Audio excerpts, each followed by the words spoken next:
met people in communities all around the world. And through that, I thought I knew. I thought I had an awareness to... The shameless Sussexes have ensured their kids are known as Prince Archie and Princess Lilibet because it is their birthright.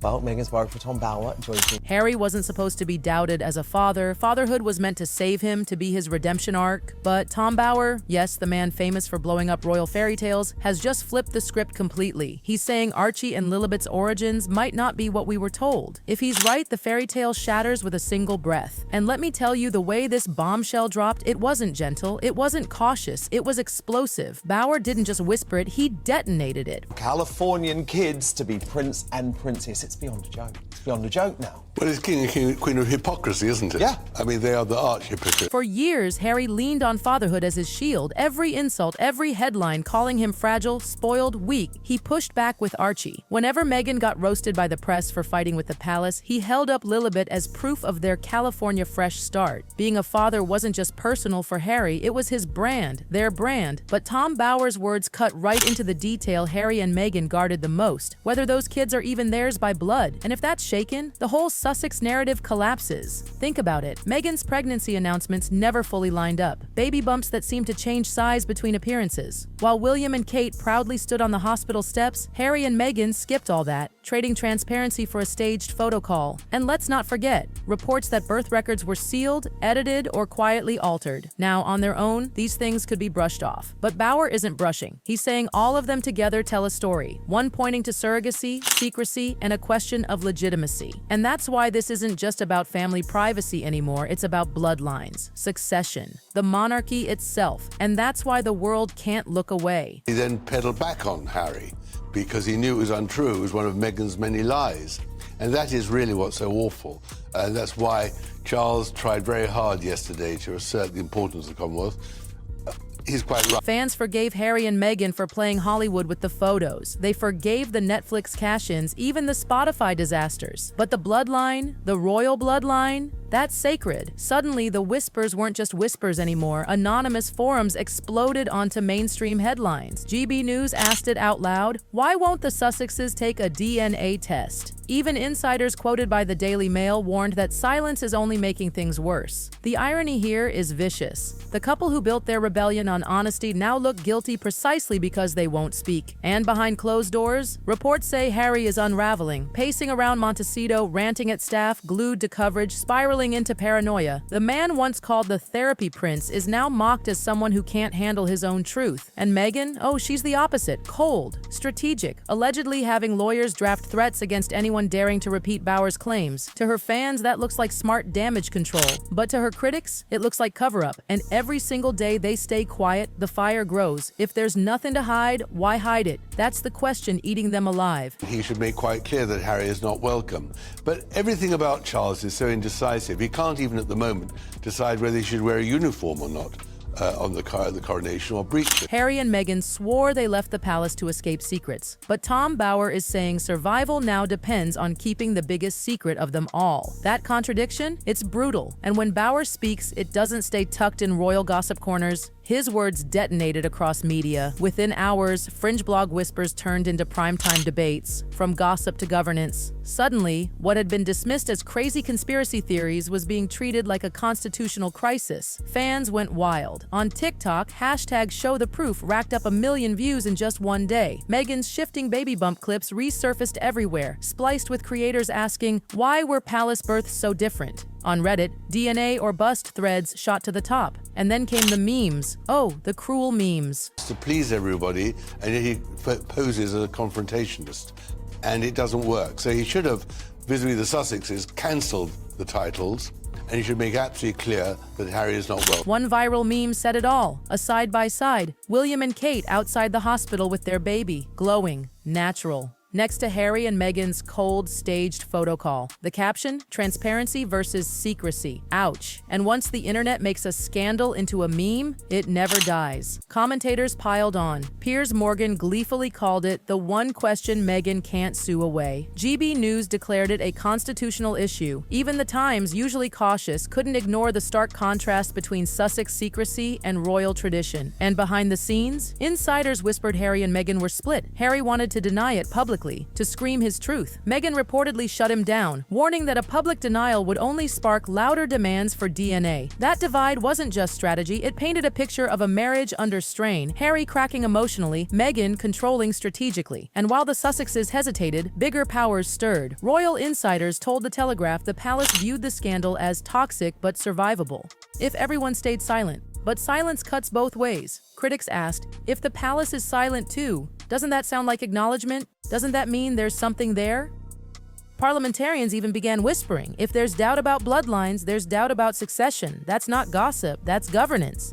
It's interesting, isn't it? Because this Commonwealth Day actually was important because of all of the damage that Netflix series did literally a few weeks ago. And here's where it escalated. What began as whispers about a celebrity couple's kids turned into a storm aimed at the monarchy itself. Fans mocked, critics analyzed, institutions hedged, and at the center of it all, Harry and Meghan stayed silent. But scandals don't freeze when you stay quiet. They accelerate. Every unanswered day, louder questions. Will Harry and Meghan finally defend their family, or will Tom Bowers' claim define them forever? The deeper you dive into Bowers' claims, the darker the puzzle becomes. Insiders said the first red flags weren't from tabloids. They came from inside palace walls. Staff noticed Meghan's pregnancies weren't handled like Kate's. No traditional hospital moment, no proper public-facing records. Instead, secrecy, vague announcements, staged photography. To the public, it looked modern. To insiders, it looked like concealment. Then came the photos. Meghan's baby bump seemed to shift, sometimes smaller, sometimes impossibly larger within days. Speculation about prosthetics ran rampant. For years, the tabloids hinted. Now Bauer dragged it into the light. He says this wasn't about fashion tricks or flattering angles. These were deliberate manipulations, an illusion of pregnancy hiding something inconvenient. And when you line up those images side by side, the timeline, it simply doesn't add up. Birth records only deepened suspicion. Reported irregularities, withheld details, unexplained edits. William and Kate gave the world transparency. Harry and Meghan gave the world silence. And in Bauer's telling, this isn't coincidence. This is evidence. Bauer points to something even more dangerous than optics. The real question is about bloodlines, about legitimacy. If surrogates were used, why cover it up? If outside donors were involved, what does that mean for the royal line of succession? For a monarchy built entirely on blood, these aren't small questions. These cut to the very foundation of the crown itself. Fans might brush it off as gossip, but the lawyers and institutions, they can't. They can't afford any ambiguity. As one legal analyst told Sky News, if there's even the appearance of uncertain lineage, constitutional lawyers will demand clarity. It's unavoidable, and clarity would mean DNA proof, something Harry and Meghan have desperately avoided. For Harry, the personal toll is devastating. Sources told The Sun he's fragile, paranoid, and obsessive. He scours coverage late into the night, snapping at staff, pacing Montecito's halls. His fatherhood, his identity, the very role that redeemed him, now under attack. For Meghan, the stakes are colder, strategic. She's lawyering up, threats have been drafted, but critics warn if she sues, the courtroom demands evidence. DNA tests, witness testimony, documents, the very things she's tried to keep buried could explode into the open, and that's why their silence is starting to look less like dignity and more like guilt. At this point, Bauer isn't just asking questions, he's rewriting the Sussex story. They weren't just a fairy tale couple who ran away to California, they might be the architects of a deception so deep it threatens not just their brand, but the monarchy itself. And history is merciless. Once legitimacy is questioned, it's never forgotten. By the time Bauer's words circulated worldwide, the scandal had crossed a point of no return.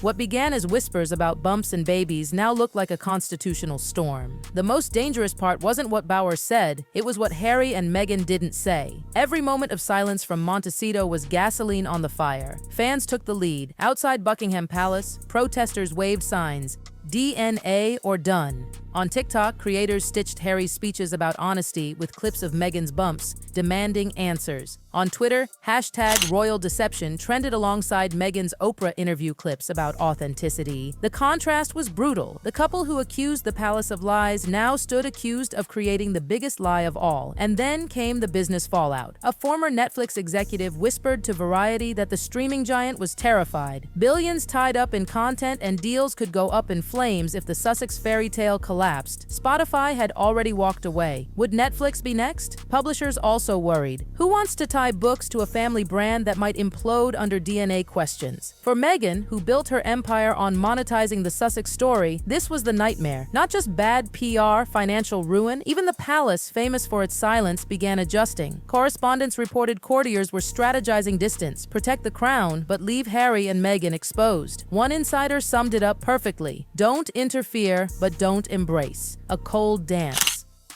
For critics, the palace's refusal to defend the Sussex children looked damning. If even the palace wouldn't back them, maybe the whispers had weight, and the fallout spread globally. In the US, commentators compared Meghan to Elizabeth Holmes, an empire built on a story collapsing under scrutiny. Others compared Harry to Britney Spears in his most fragile years, a man crumbling in full view. The Sussexes, once the glamorous modern alternative to the monarchy, now risked becoming cautionary tales. And here's where the tension peaked. Meghan's control versus Harry's collapse. Reports claimed Harry begged to issue a public denial to reclaim his identity as a father. Meghan, described as cold, calculating, allegedly silenced him. That image, a broken prince, muzzled by his strategic wife, was tabloid dynamite. For critics, it confirmed every suspicion. Harry as puppet, Meghan as puppeteer, and whether fair or not, scandals never reward nuance. Their fairy tale, built as a rebellion, now looked less like freedom and more like fabrication. And the question was no longer about gossip, it was about history. The aftermath of Bower's revelation cut deeper than any headline. It struck at legacy. For Harry, it was the destruction of his redemption arc. Fatherhood had been his shield. Every stumble, every criticism of Meghan, he pointed back to Archie and Lilibet as proof of meaning.